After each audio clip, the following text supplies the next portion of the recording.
நட்சத்திர தாரை. இப்போ இன்றைக்கி டாபிக் நட்சத்திர தாரைங்கிறத பார்க்கலாம். இப்போ நட்சத்திரம் 27 நட்சத்திரம். அந்த 27 நட்சத்திரம் என்னங்கிறத வரிசையாக நம்ம தெரிஞ்சுக்கிடணும்.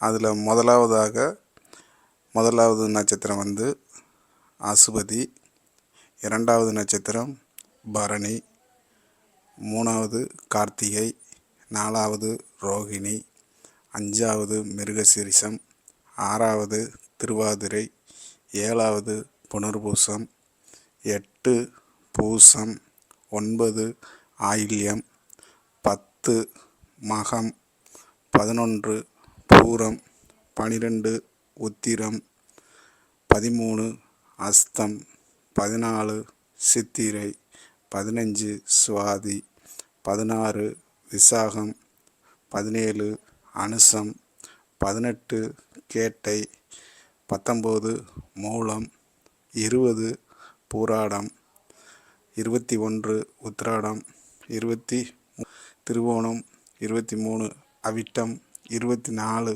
சதயம், 25 பூரட்டாதி, 26 உத்திரட்டாதி, 27 ரேவதி.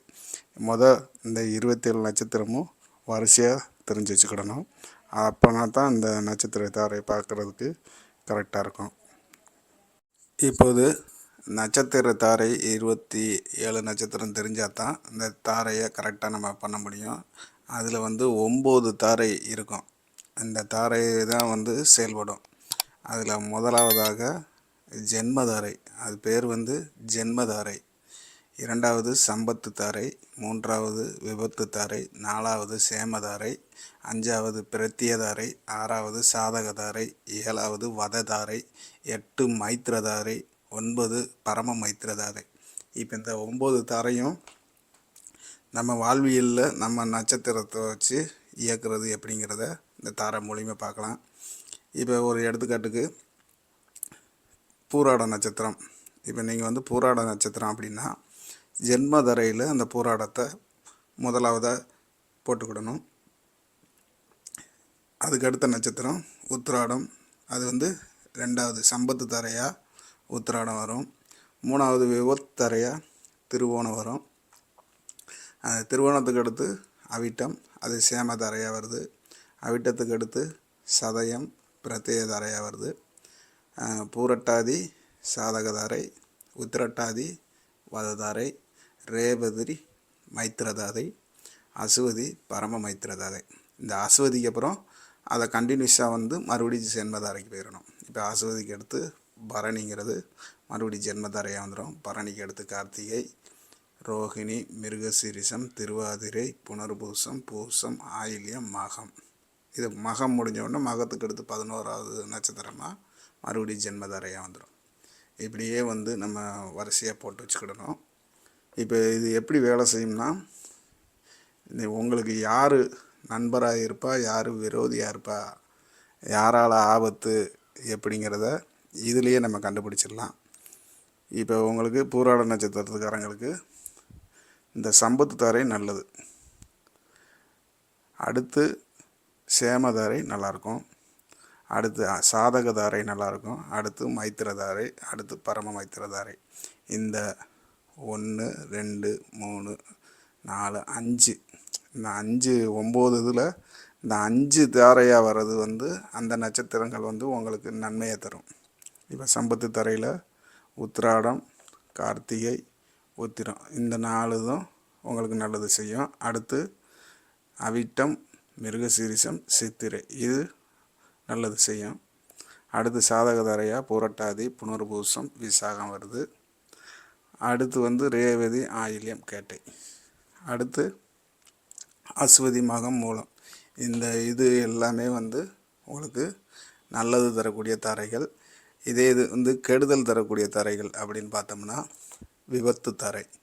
இந்த மூன்றாவதாக இருக்கக்கூடிய தலைப்பு விபத்து தாரை. இதில் வர்ற அந்த 3 நட்சத்திரம் உங்களுக்கு விபத்தை ஏற்படுத்தக்கூடியதில்லை, அவங்களால உங்களுக்கு மன கஷ்டங்கள் வரக்கூடியது அப்படிங்கிறது அர்த்தம். அடுத்து பிரத்யேதாரை, இதுவும் அதே மாதிரி தான் உங்களுக்கு கெடுதல் செய்யக்கூடிய நட்சத்திரங்கள் இந்த சதயம், திருவாதிரை, சுவாதி. அடுத்து வததாரை 7வது டாப்பிக்காக இருக்குது. வததாரை, உத்திரட்டாதி, பூசம், அனுசம். இந்த இது உங்களுக்கு ஆகாத நட்சத்திரம். இப்போ இதில் எல்லாத்துலேயுமே இந்த 5 இதுலேயும் எது சார் பெஸ்ட்டு அப்படிங்கிறது பார்க்குறது இந்த 5 இதில் ரேங்க் போட்டால் எதுக்கு முதலிடம் கொடுக்கலாம் அப்படிங்கிறத பார்த்தோம்னா, ஃபஸ்ட்டு முதலிடம் கொடுக்கறது மைத்திரதாரைக்கு தான். என்னுடைய ரேங்க் இந்த மைத்திரதாரை தான் ஃபஸ்ட் ரேங்கு கொடுப்பேன்.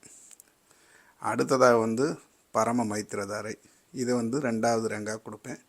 3வது சாதகதாரை, இதுக்கு 3வது ரேங்காக கொடுப்பேன். சேமதாரைக்கு 4வது ரேங்காக கொடுப்பேன். சம்பத்து தாரைக்கு 5வது ரேங்காக கொடுப்பேன். இந்த ஜென்மதாரைங்கிறது அது எந்த விதமான நன்மையும் செய்ய போகிறது கிடையாது, எந்த விதமான தீமையும் செய்யாது. அது கணக்குலேயே எடுத்துக்கிட வேண்டிய அவசியம் இல்லைன்னு நான் நினைக்கிறேன். ஏன்னா அது இருந்து ஒன்று தான், இல்லாத ஒன்று தான். அதனால் நம்ம நட்சத்திரம் வேலை செய்யும். நம்ம நட்சத்திரம் இப்போ பூராடனுங்கிறது பூராடன் நம்ம இப்போ ஒரு அர்ச்சனை பண்ணாலுமே அந்த நட்சத்திரத்தை தான் வச்சு பண்ணுவோம்.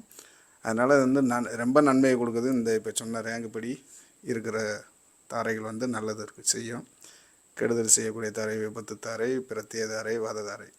இப்போ நீங்கள் பார்த்தீங்கன்னா உங்கள் இப்போ மனைவியாக கூட இருக்கலாம். மனைவி எந்த தாரையில் வராங்கன்னு பாருங்கள், அந்த தாரையுடைய வேலையை தான் அவங்க செய்வாங்க. பிள்ளைகள் எந்த தாரையில் உங்களுக்கு வருதுன்னு பாருங்கள், அதோடைய வேலையை தான் அது செய்யும். இப்போ நண்பர்களாக தேர்ந்தெடுக்கிறது கூட, ஏன்னா பிள்ளைகள் நம்ம இந்த நட்சத்திரத்தில் பிறக்குங்கிறத நம்ம முடிவு செய்ய முடியாது. மனைவியை நம்ம முதலே இது தெரிஞ்சிருந்தால் முடிவு பண்ணியிருக்கலாம், எந்த நட்சத்திரத்தில் கொண்டு வந்தால் நல்லா இருந்திருக்குண்டு. இப்போ மைத்திர தாரையில் ஒரு மனைவி அமைகிறாங்கன்னா அவங்க போன பிறவிலேயே அதே கணவன் மனைவியாக இருந்திருப்பாங்க. அந்த தம்பதிகள் சிறந்த பேர் எடுத்திருப்பாங்க. இந்த மைத்திர தாரையாக மனைவியாக அமைஞ்சால், கணவனாக அமைஞ்சால் இந்த இது நல்லாயிருக்கும். இப்போ சொன்னது நல்லாயிருக்கும். அதில் இந்த ரேங்கு பார்த்துக்கோங்க, ஃபஸ்ட் ரேங்கு கொடுத்துருக்கேன் இல்லையா, அதனால் அது ரொம்ப நல்லாயிருக்கும். கல்யாணம் முடிக்காதவங்களுக்கு இந்த தரையில் வர்றது நல்லாயிருக்கும். அதுமாதிரி பரம மைத்திர தாரை நல்லது தான் செய்யும். இருந்தாலும் இந்த மகா நட்சத்திரம் கொஞ்சம் அவங்கக்கிட்ட கேர்ஃபுல்லாக இருக்கணும். நல்லது செய்யக்கூடிய 3 நட்சத்திரமாக இருந்தாலும் இந்த மகா நட்சத்திரத்தை கொடுக்கல் வாங்கல் பணமோ எதுவுமே கொடுத்து வாங்குறது நல்லபடியாக இருக்காது. அவங்கக்கிட்ட மட்டும் கொஞ்சம் கேர்ஃபுல்லாக இருக்கணும். நீங்கள் இதை வச்சே நண்பர்களை சூஸ் பண்ணிக்கலாம். என்ன நட்சத்திரம் நல்லா நம்ம நண்பர்களை கடைசி வரைக்கும் கூட இருப்பாங்க, எந்த நண்பர்கள் இடையில விட்டுட்டு போவாங்கிறத இதை வச்சு ஓரளவுக்கு கணிக்க முடியும்.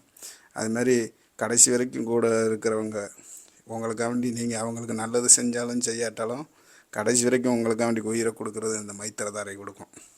இந்த 3 நட்சத்திரத்தில் இருக்கிறவங்க கண்டிப்பாக உங்கள் கூட கடைசி வரைக்கும் இருப்பாங்க, உங்களுக்கு உறுதுணையாக இருப்பாங்க. இதை வச்சே நீங்கள் ஒரு இதுக்கு வந்துக்கலாம். யாருக்கும் உங்களுடைய நட்சத்திரத்துலேருந்து உங்களை நண்பரோ யாரோ, இப்போ அண்ணன் தம்பிகளே ஒரு 3 பேர் இருக்கிறாங்கன்னா எந்த நட்சத்திரத்தில் இருக்கிற தம்பியோ அண்ணனோ நம்மளுக்கு கூட இருப்பாங்க, யார் விரோதியாக மாறுவாங்க அப்படிங்கிறத இதிலேருந்தே ஓரளவுக்கு நம்ம கணிச்சிக்கிடலாம். இப்போ 2வது ஒரு எக்ஸாம்பிளாக இன்னொன்று சொல்கிறேன். இப்போ அது பூராட நட்சத்திரத்துக்கு அந்த மாதிரி வந்துச்சு. இப்போ ஒரு ரேவதி நட்சத்திரத்துக்காரங்களாக இருந்தீங்கன்னா அவங்களுக்கு கணக்கு ஜென்மதரையில் ரேவதியை போட்டுட்டு அடுத்து அஸ்வதி, பரணி, கார்த்திகை, ரோகிணி, மிருக சீரிஷம், திருவாதிரை, புனர்பூசம், பூசம், இந்த மாதிரி இப்படி 9 போட்டு மறுபடியும் ஜென்ம நட்சத்திரத்துலேருந்து ஆரம்பிச்சிங்கன்னா கரெக்டாக 27 நட்சத்திரம் கரெக்டாக முடியும். 9 தாரைக்கும் 3 கொடுத்தோம்னா 27 நட்சத்திரம் வரும். இதை வச்சே நீங்கள் ஒரு முடிவுக்கு வந்துக்கலாம். உங்களுக்கு யார் கூட கடைசி வரை இருப்பாங்க, யாரால் துரோகம், எல்லாமே இதை வச்சு கண்டுபிடிச்சிக்கலாம். இந்த நட்சத்திர தாரத்தையே நான் ஏற்கனவே வீடியோவில் சொல்லியிருப்பேன். நம்ம பொருத்தம் வகையில் கூட நம்ம இந்த நட்சத்திர தாரையை நம்ம கண்டிப்பாக கவனிக்கணும். அது மாதிரி நீங்கள் எந்த ஒரு செயல் செஞ்சாலும் ஒரு நல்ல காரியம் பண்ண போகிறீங்கன்னா இந்த தாரையில் மைத்திர தாரையாக மேக்சிமம் மைத்திர தாரையில் இருக்கிற நட்சத்திரத்தை நீங்கள் இயக்குனீங்கன்னா நல்லாயிருக்கும். ஏன்னா அதுதான் உங்களுக்கு ரொம்ப விசேஷமாக இருக்கும். இப்போ ஒரு ரேவதி நட்சத்திரத்துக்காரங்க புனர்பூசமோ விசாகமோ பூரட்டாதியில் ஒரு நல்ல ஃபங்க்ஷன் வச்சாங்கன்னா அவங்களுக்கு அது நல்லாயிருக்கும். இதை வச்சு நீங்கள் ஒரு ஐடியா வந்துக்கலாம். எதுக்கு நீங்கள் பயன்படுத்தணுமோ அது பூராமே. இப்போ ஒரு மாப்பிள்ளை இருக்கார், பொண்ணு பார்க்க போகிறீங்கன்னா அந்த தாரையை மேக்சிமம் நல்ல தாரையை இயக்கிங்க, அதுபடி நல்லதாக அமையும். கெடுதலான ஒரு தாரையில் போனோம்னா அது கெடுதல் பலனையே கொடுக்கும். இந்த வகுப்பில் வந்து இந்த தாரை இதோட முடிஞ்சிருது. இந்த இப்போ ரேவதி நட்சத்திரத்துக்காங்க அனுச நட்சத்திரத்தை மட்டும் கொஞ்சம் துட்டு வாங்கல் கொடுக்கல் இருக்காமல் இருப்பது நல்லது. நன்றி.